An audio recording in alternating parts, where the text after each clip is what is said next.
Saya Nazla Fitria, nomor absen 26 dari kelompok 8, akan memaparkan PowerPoint kami tentang komunikasi organisasi, di mana yang akan saya jelaskan yaitu pengertian dari komunikasi organisasi. Komunikasi organisasi adalah pengirim dan penerima berbagai pesan organisasi di dalam kelompok formal maupun informal di suatu organisasi. Komunikasi dapat bersifat formal dan informal. Komunikasi formal adalah komunikasi yang disetujui oleh organisasi itu sendiri dan sifatnya berorientasi kepentingan organisasi. Isinya berupa cara kerja di dalam organisasi, produktivitas, dan berbagai pekerjaan yang harus dilakukan dalam organisasi. Adapun komunikasi informal adalah komunikasi yang disetujui secara sosial. Orientasinya bukan pada organisasi, tetapi lebih kepada anggotanya secara individual. Bermacam-macam persepsi dari para ahli mengenai komunikasi organisasi ini, tapi dari semuanya itu ada beberapa hal yang umum yang dapat disimpulkan, yaitu A. Komunikasi organisasi terjadi dalam suatu sistem terbuka yang kompleks dan dipengaruhi oleh lingkungannya sendiri, baik internal maupun eksternal. B. Komunikasi organisasi meliputi pesan dan arusnya, tujuan, arah, dan media. C. Komunikasi organisasi meliputi orang dan sikapnya, perasaannya, hubungan, dan keterampilan atau skill. Saya Adi Wiradito dari kelompok 8 akan menjelaskan tentang fungsi komunikasi organisasi. Di sini ada dua fungsi komunikasi organisasi, yaitu organisasi, yakni fungsi umum dan fungsi khusus. A. Fungsi umum. Komunikasi berfungsi untuk menceritakan informasi terkini mengenai sebagai atau keseluruhan hal yang berkaitannya dengan pekerjaan. B. Komunikasi berfungsi untuk menjual gagasan dan ide, pendapat, fakta, termasuk menjual sikap organisasi dan sikap tentang sesuatu yang merupakan subjek layanan. C. Komunikasi berfungsi untuk meningkatkan kemampuan para karyawan agar mereka bisa belajar dari orang lain atau internal. Belajar tentang apa yang dipikirkan, dirasakan, dan dikerjakan orang lain, tentang apa yang dijual atau yang diceritakan oleh orang lain tentang organisasi. D. Komunikasi berfungsi untuk menentukan apa dan bagaimana organisasi membagi pekerjaan atau siapa yang menjadi atasan dan siapa yang menjadi bawahan. Besaran kekuasaan dan kewenangan menentukan bagaimana menangani sejumlah orang, bagaimana memanfaatkan sumber daya, serta mengalokasikan manusia, mesin, metode, dan teknik dalam organisasi. B. Fungsi khusus. Pertama, membuat para karyawan melibatkan diri ke dalam isu-isu organisasi, lalu menerjemahkannya ke dalam tindakan tertentu di bawah sebuah komando.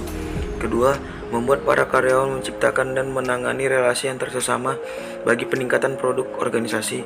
Ketiga, membuat para karyawan memiliki kemampuan untuk menangani atau mengambil keputusan-keputusan dalam suasana yang ambigu dan tidak pasti. Komunikasi sebagai sebuah sistem. Berbicara komunikasi dalam sebuah lingkup yang luas, menjadikan komunikasi tidak dapat berdiri sendiri dan tidak terlepas dari berbagai pengaruh di sekelilingnya, sehingga terbentuklah sebuah sistem yang disebut sistem komunikasi.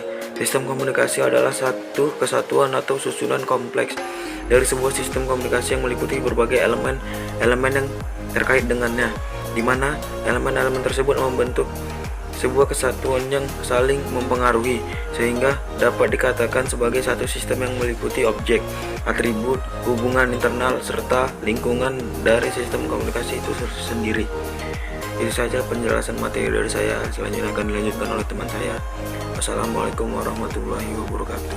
Assalamualaikum warahmatullahi wabarakatuh. Perkenalkan, nama saya Arfigo Yahya. Di sini saya akan melanjutkan presentasi dari kelompok 8. Komunikasi sebagai sebuah sistem. Komunikasi sebagai satu sistem terdiri dari 4 hal, yaitu yang pertama, objek-objek dari sistem komunikasi, yaitu berupa elemen-elemen komunikasi, yakni komunikator dan komunikan, pesan, media, dan timbal baliknya.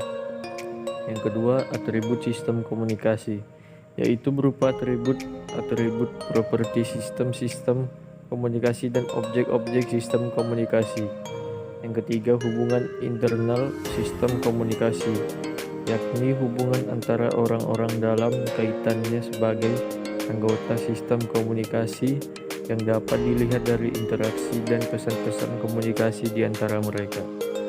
Yang keempat, lingkungan sistem komunikasi, yakni suatu sistem komunikasi mempunyai lingkungan tertentu. Kemudian lingkungan tersebut mencakup lingkungan sosial, politik maupun budaya, dan mereka tidak hadir dalam suatu kevakuman tetapi dipengaruhi oleh keadaan sekitarnya.